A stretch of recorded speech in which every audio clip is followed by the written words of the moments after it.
What's going on, y'all? That boy Gam back in the building, tapping in with y'all one more time.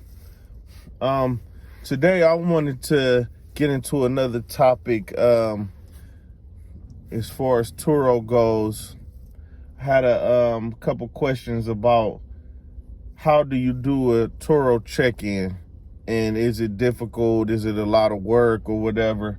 So I'm gonna just do a quick breakdown, basically explaining how I do my check-ins on Turo, right? So the first thing you're going to see is within 24 hours of the trip starting, they're going to, on the Turo app, is going to say start check-in.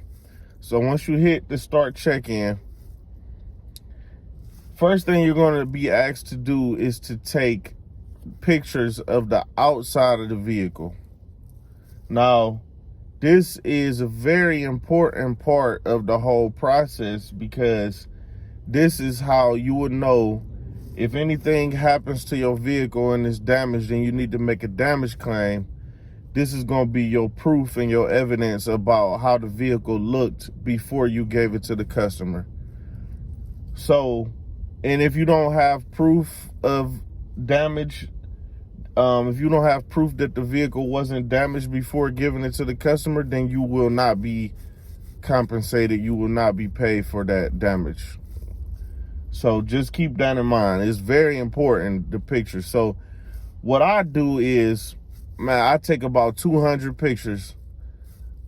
And people might think that that sounds like a lot, or they think like, man, I don't want to have to take 200 pictures. But hear me out. This is how I do it, and it's really not hard at all. You basically take your camera, start at whatever side of the vehicle you want, and as you're walk around the vehicle and just keep snapping, snap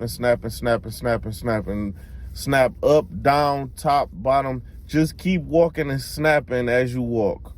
Snap all around the vehicle. Snap on the top of the vehicle. Snap down by each tire. But just keep snapping. By the time you walk around the whole car, you're gonna have about 100 something pictures just by doing it that way. So that makes it easier. That means that if anybody goes back and checks those photos to see if any damage, like if it was a particular spot that was damaged and you need to show that on one of the pictures, 9 times out of 10, you're going to have a picture covering that area of the car if you do it this way. Because by just snapping pictures as you go around the car, you're going to pretty much catch every inch of that vehicle. You know what I'm saying? So first you got to do that, right? Next thing you're going to do is they're going to ask you to take pictures of the inside of the vehicle. And basically same. Go inside the vehicle, open all the doors up if you want, snap pictures, get in the car, keep snapping. Snap pictures of every part of the car. Snap pictures of the dashboard, the radio, back seat, the floors, all the doors, door handles, because any of that stuff can get damaged. And you might not think about it, but if one of those things get damaged and you don't have any picture or proof of it, you will not get paid for it. So that's very important.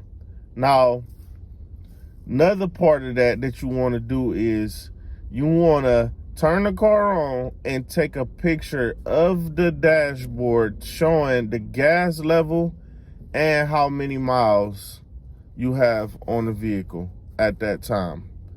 Because also, if the customer doesn't bring the car back with the same gas that you gave it to them, they will be charged for. You gotta take a receipt after you get the gas. You gotta take a picture of the receipt and show how much money you had to spend to refill, and also they will add like a $10 convenience fee or something on top of however much you spent that the customer will have to reimburse you for. So you got to take a picture of the dash so you can have proof of how much gas it was. And also, there are mileage limits on the vehicles. However many miles you put per day, you have to have a record of how many miles it was on the vehicle before the renter customer had it, and then that's how you will be able to prove how many miles the customer, if they go over the mileage limit, you'll be able to prove how many miles they went over.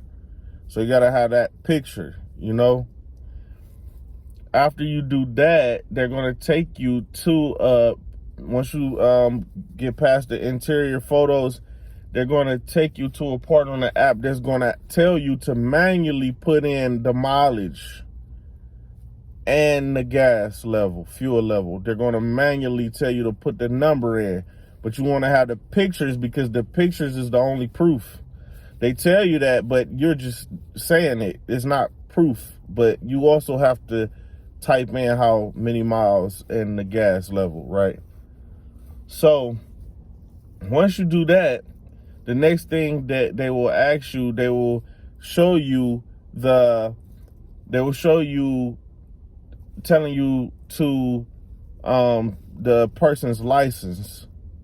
So you have to look at the license. They will show you basically a picture of their license. And that's for when the customer comes to pick up the vehicle, they have to show you their license, and it has to match. It has to match what it says on the photo of their license. And if everything matches, then you just say, okay, that matches, you click submit, and you are pretty much done. That's pretty much all you got to do for the check-in.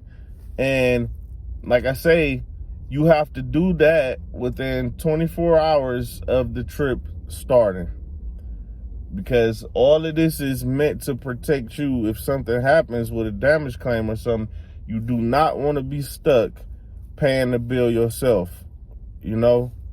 So if y'all got any other questions about Turo, you know, I'm an all-star host on Turo. So I'm out here in Atlanta, Georgia. So if y'all got any other questions, let me know. But till next time, Gam tapping out.